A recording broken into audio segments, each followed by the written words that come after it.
We are here because our ancestors made it core value to their actions and behavior that they do not jeopardize the meager resources of which their lives, and more importantly, that of their future generation, depends.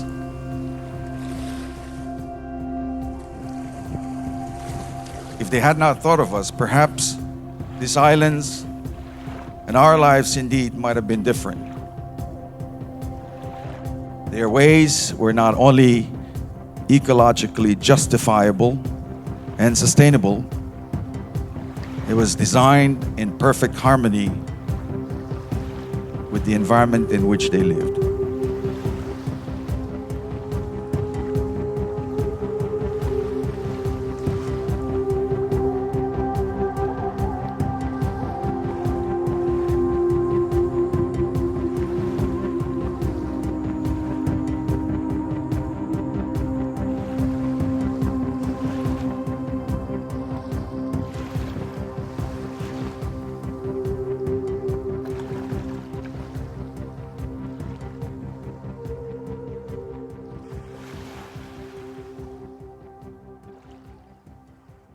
We need to make sure that people understand that traditional knowledge, and in particular navigation and canoe building, these are sacred knowledge. So being sacred knowledge in the old days, that meant it had to be kept in a certain realm, passing down from families or maybe within the clan. So to actually teach this course at the university and open it to anybody is different than what we normally do. To be able to do that, we also have to instill upon the students who are learning that it is sacred, and as such, some form of respect and has to be accorded to this knowledge that we're about to pass on to someone else. I think as we're doing this course, at the end of it, I hope that we'll be able to kind of like tie everything together and understand that despite the fact that this seafaring culture has been passed on from centuries. What has happened with traditional knowledge is it's normally compartmentalized, as if it were separate and apart from real knowledge, or modern knowledge, or current knowledge. And so what Larry does, and what individuals like him are capable of doing, is that they're able to say, traditional knowledge is based on the conclusion of a long journey. That's where this knowledge came from. It wasn't the start, it was the conclusion. It was the summative lesson. So if you want to learn a lot of lessons about ourselves and our surrounding place, we visit the traditional knowledge and we adapt it and we adopt it and we embrace it. And you will see things that you normally don't see. Because you remember that all stars during the night, they move and they go. Yeah. You use that measurement for fighting stars, but more importantly, your location of the unmovable star that is steady. You know, we have to teach the concept or the theories of canoe building and celestial navigation in the classroom. And then the important part is the practical part of it, which means take the students outside of the classroom to the canoe house, and there we could actually do hands-on and see the stars, point out which stars and get a sense of direction, point out the names and components of the canoe so they can maybe even carve it. My learning myself had always been oral, by my elders passing it on to me and me absorbing it, which is equally good as well. The canoe itself is made up really of three components. The heart, this bun. This is the most critical part of the canoe, by the way, right? So once you have this bun, the rest is all pieces, and it's about you getting those pieces in place. What's the name of the planks? These are the PAP. PAP is this other component that builds the side up. And then this last piece. What is it? Touch. Yeah. It stands on this part and it protrudes out.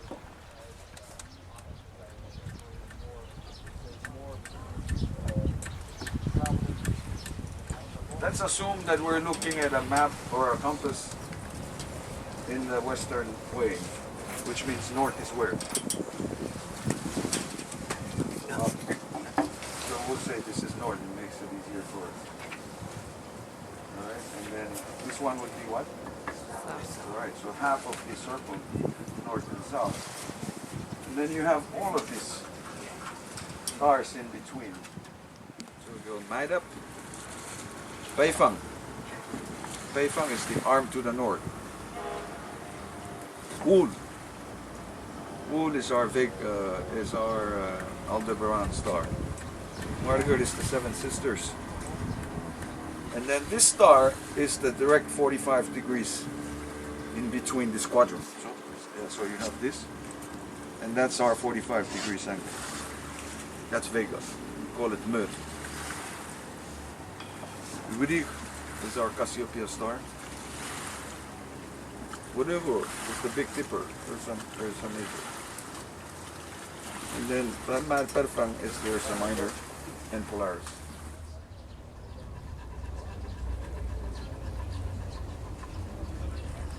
Of course, was the basic concept of canoe building was important for the students to know. So all the major components of the canoes and how it functions and how it operates out there, and then actually show them on the practical part of it. Likewise for the navigational part, basic star compass, and more importantly, to pinpoint them in the sky for the students to see them. But then bring it all together by having them go out on a canoe to see how it maneuvers, how it moves, and for them to feel it. Something like traditional navigation and climate change and canoe building and that sort of thing, really, it requires you to be outside. So I think if we spent this course and this time together solely in the classroom, it would have been at a disservice to all of us in Tulare and to our culture. So I'm very glad that we had that time to spend in the canoe house and to spend out in the ocean and on the shore and outside at night, because that's where the learning occurred. And that's what made it most memorable and really drove all of those things that we were trying to learn in the class home for like a lot of us, for me definitely. What you want, the way you handle this tool is your wrist. You don't, so you use your wrist, so you just stand.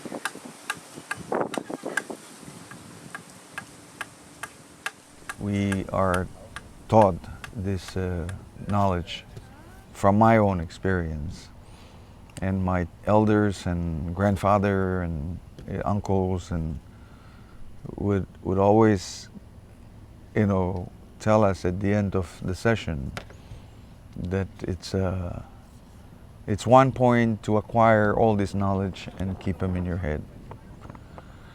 It's another to be out on the canoe and use it. Because you can keep it all, but for as long as you keep them all in your head and you don't apply it, it's meaningless. It doesn't really matter that you have the knowledge without applying it. It is critical that the students actually do the hands-on, because to me that's 10% of this knowledge is learning and absorbing it. The other 90 is you applying it.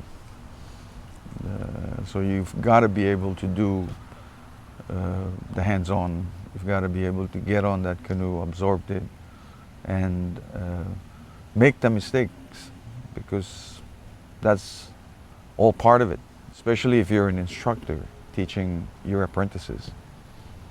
You'd like them to make those mistakes because you can then correct it. The midpoint. Oh yes. The midpoint of the end. plus the width equals the... At the University of Guam, through several of our programs like the Center for Island Sustainability, Sea Grant, and Guam EPSCoR, we have a mission to lead and support the transition of our island communities toward a sustainable future. And some of the concepts that we've been talking about recently are sustainable then, sustainable again, which means what lessons from our past as sustainable island societies can we take, blend with modern innovations, and move us toward a sustainable future. And so I think that Master Navigator Larry Regotel's class has that a really important offering for us to understand some of these lessons from our past that we could use for our sustainable future.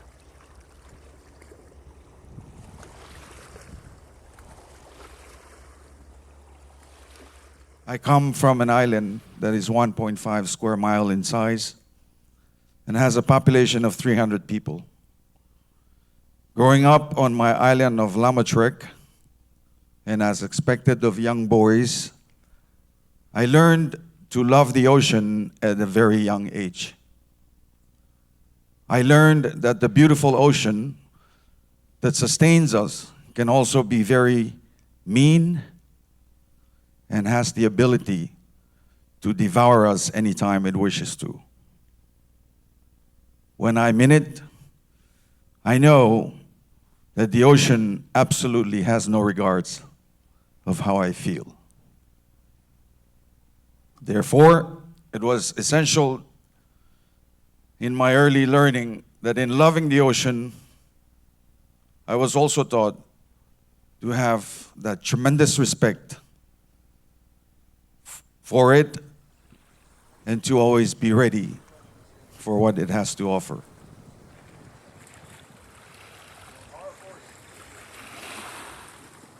Well, of course, climate change, the immediate existential threat of climate change is to atolls, low-lying islands, like where Larry comes from. So, in a way, it's a poignant story about how they've been able to survive everything. Think about it. They've been able to survive, typhoons and colonialization and, and harsh times and everything. But now their very existence is being threatened as a result of climate change induced by human activity in places thousands of miles from here. And so that story has to be told and understood. And also, of course, we're all going to get inundated with climate change, and the reefs are going to change because of climate change. Not only sea level rise, which is a direct threat to the existence of the low-lying atolls, but also we're going to have climate refugees. So all of this is kind of wrapped up in that. And if we can have the power of knowledge and the engagement that is required to be a master navigator, maybe there's things that we can think about at a deeper level than we thought before, and that these people should be consulted. The only way you're going to give up a canoe is the heart is broken, it's done, right? In other words, the bund, the vein. Because, as I said, so long as the bund is still okay, you still have yourself a canoe. You can replace the planks and you still have a canoe. But once that's done, then okay, you're going to decommission that canoe. But in decommissioning it, there might be some parts on it that had just been replaced a year ago or a couple of months ago. In other words, the planks on top are still very useful. So the owners and the community will of course gather together. The decision is made that this canoe has to go because the heart is now unrepairable, but there are components of it that can still be used. So yes, you do your ritual of giving your thanks once again. There's a sensitivity to issues related to STEM education in places like Guam and all of Micronesia. We certainly have direct and obvious impacts of climate change in our region that are among the most impactful in the world. So 4 of the 6 lowest lying countries in the world are in our neighborhood. And so they're directly affected by sea level rise. So there are many ways that the cultures of Guam and Micronesia and the Pacific Islands generally can help the world solve problems and think about ways to live that are more sustainable. So I think it's important for us to cultivate that as an island university. Been around? Yeah. Like this. That's why we have to make it The loop that I showed you, like 1 and then 2, and then. With traditional navigation, I learned patience, a lot of patience. So taking things literally like manually, the natural way, it brings this like bigger perspective for me, I guess. I feel like I've always enjoyed nature and respected it and had some understanding, but in taking traditional navigation, I've learned that you have to be, I guess, wise, especially during the time of year or season, with what you do take, how much you take, if you're giving back.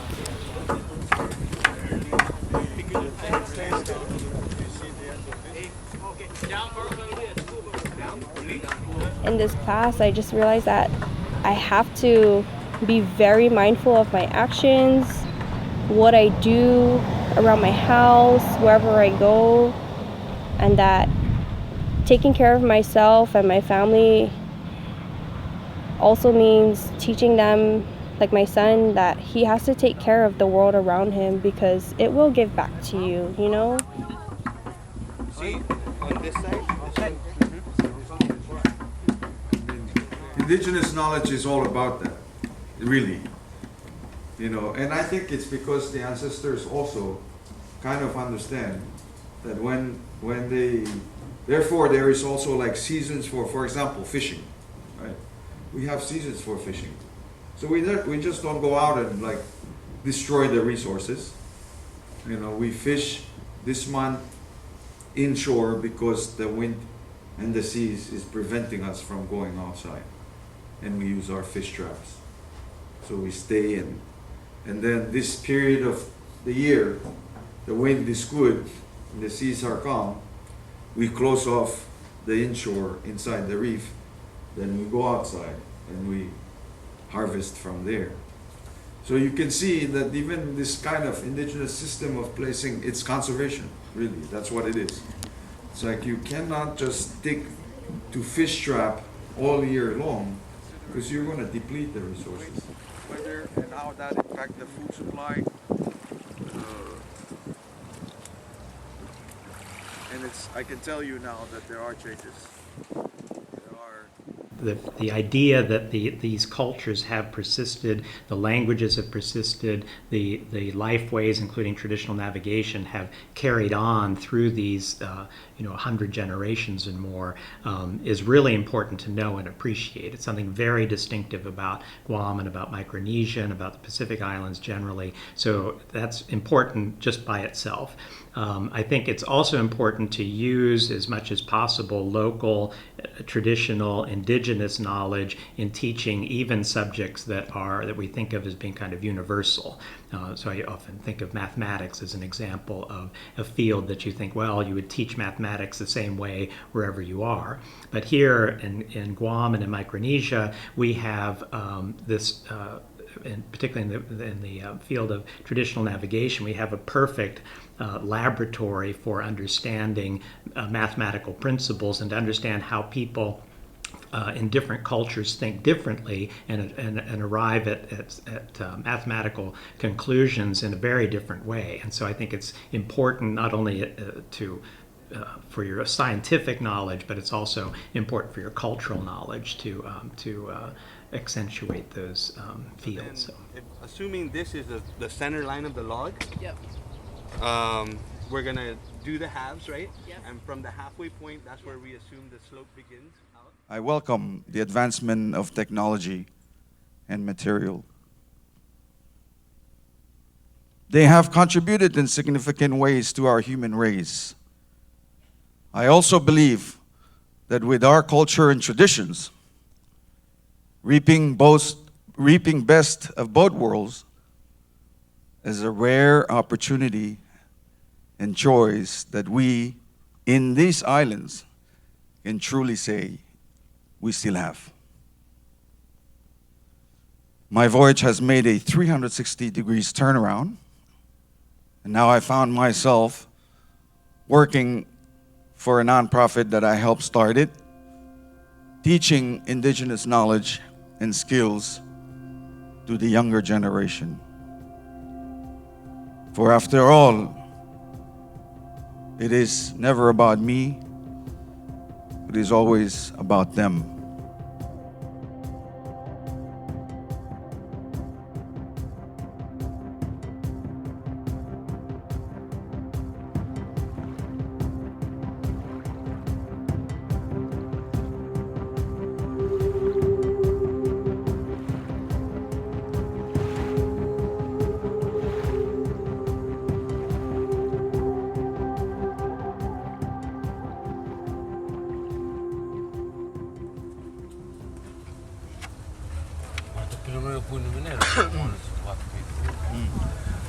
If this was like the mast that broke, so the first order that they need to do, we call it apide, which means you have to figure out how you twist.